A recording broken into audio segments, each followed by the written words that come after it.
Welcome all to my YouTube channel Shweta Gupta Chemistry Classes, and in 11 we are doing the chapter first, some basic concepts of chemistry.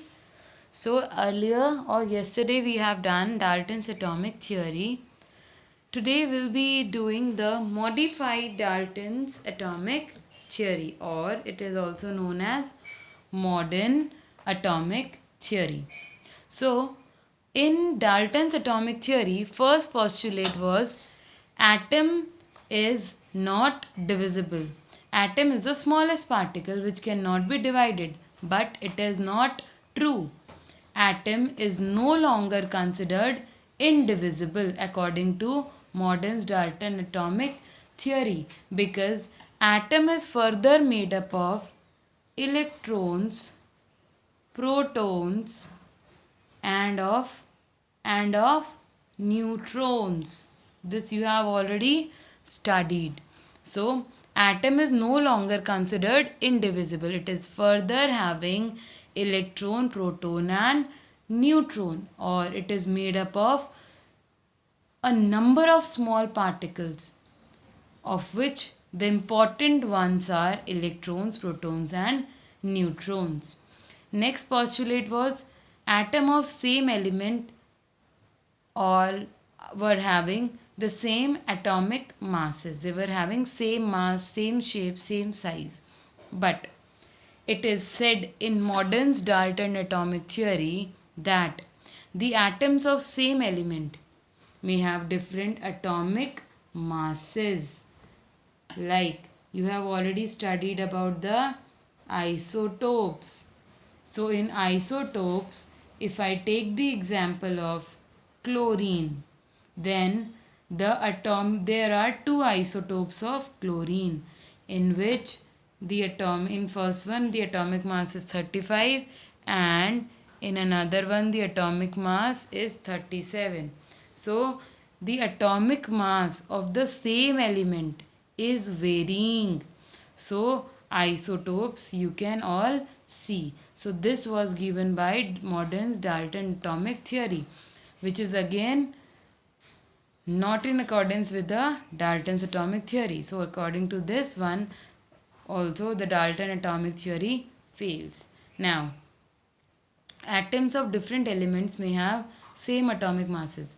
Yesterday only we have studied that atoms of different elements, like I have taken the example of sodium and potassium. So sodium and potassium they both were having different atoms, they were having atoms which were different in respect to their mass, shape, size and chemical properties. But it is saying that modern atomic theory is saying that even the atoms of different elements may have same atomic masses. For example, atom of calcium and argon. These calcium and argon, they have same atomic mass. They have same atomic mass. They have same atomic mass. And when two different elements have same atomic mass, then they are known as isobars. They are known as isobars. So this is the third one. Next, the ratio in which different atoms combine with one another. Like we have taken yesterday in Dalton's atomic theory the example of water. Then the ratio in which different atoms of different elements combine. Maybe it was earlier the ratio was in whole number ratio they were having. But this time it is saying modern Dalton atomic theory, the ratio may be fixed, integral and may not be simple. It may be fixed, it may be in the form of integer and is not always simple. For example, if you combine carbon, hydrogen and oxygen, then carbon, hydrogen and oxygen combine to form cane sugar. That is, they form C12H22O11. So Here the ratio is 12 is to 22 is to 11, and this ratio is not simple. This ratio is not simple, but this ratio is fixed and it is integral. So here the atoms of three different elements are combining in a ratio 12 is to 22 is to 11. This ratio is not simple, but it is fixed and integral. Next one. Next postulate. Atom is the smallest particle that takes part in a chemical reaction. Now, as atom is made up of further small particles such as electrons, protons and neutrons. So it is these particles which take part in the chemical reaction. So these particles are the smallest particles which take part in a chemical reaction. Atom is okay. So that's it. So as atom is made up of smaller particles like electron, proton and neutron, yet atom is the smallest particle that take part in a chemical reaction. Atom is the smallest particle which takes part in a chemical reaction. It is given by modern Dalton atomic theory. Next and last one. Atom is no longer indestructible. Earlier it was said that matter cannot be destructed. You cannot break, you cannot divide an atom. Atom cannot be created nor be destroyed. But here we have one example of uranium. Uranium is U-235-92. It is an example, and this uranium can be changed or converted into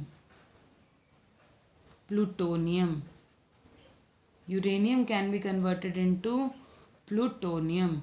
So this is uranium which is converted into plutonium, and it is done through the interaction with the neutrons. And when we convert one element into another, then this process is known as transmutation. So here it is destructible, it is changing into another element. Now next we'll be doing one hypothesis, and that is Avogadro's hypothesis. Avogadro's hypothesis, or you can call it Avogadro's law, or you can call it Avogadro's principle. So what does this principle states? It states that equal volumes of all gases under similar condition of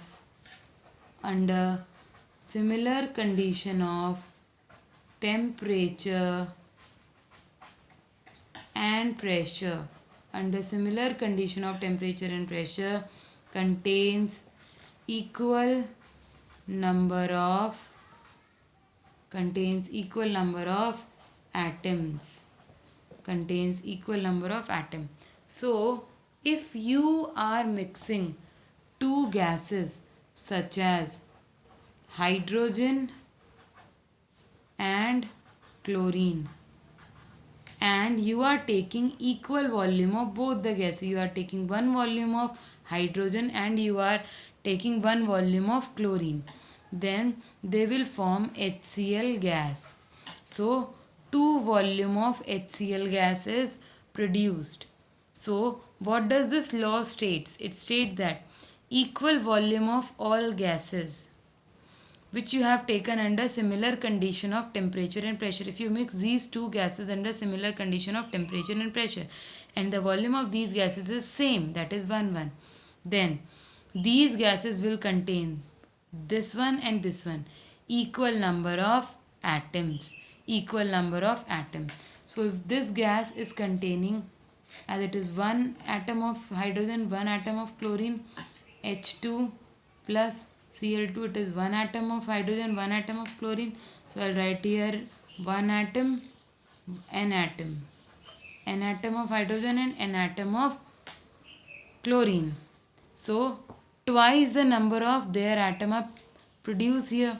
So 2 HCl, earlier one atom of hydrogen, one atom of chlorine, but here two atoms. So it is twice the number of atom of these two gases are produced. So 2 n atoms of compounds are produced. So if we divide all of them through 2, so what will become? N upon 2 atom of hydrogen, N upon 2 atom of chlorine combined to form N atoms of HCl gas. So here, when equal volume of gas combine to form a new gas, equal volume of all gases under similar condition, if you have taken these two gases under similar condition of temperature and pressure, then these two gases will contain equal number of atoms. So this is what Avogadro's law is. So that's all for today. Thank you and have a nice day.